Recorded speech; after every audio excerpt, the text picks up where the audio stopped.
All right, go ahead. Okay, beautiful baby Joey Ann Staggard was born on this day in so was Nancy 1973. And a loaf of bread was 35 cents. Thanks for the reason. On this day that you were born, the Texas International Airline flight 655 crashed. Nice. Yeah, on our day. Right. Nancy Saling was celebrating her 22nd birthday. So when you were being born, I was partying. And I got to meet you like 7 or 8 years later. And this interesting fact, September 27 is the most common birthday in England. Stop it.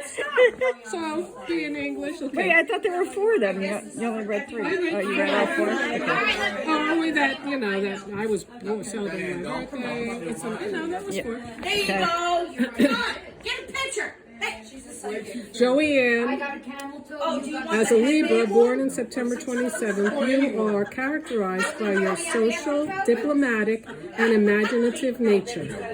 You're much more comfortable in a group than when you're all alone, as you are a giver.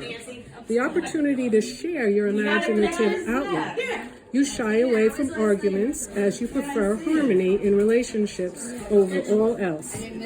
In times when arguments are impossible to avoid, your friends and family are impressed with the way you can always bring back order, balance. This is your Libra way, girl. Sorry, this is where you have to be. They were off a little bit. What are you gonna do? Thank you. Oh wait, I gotta stop before it gets.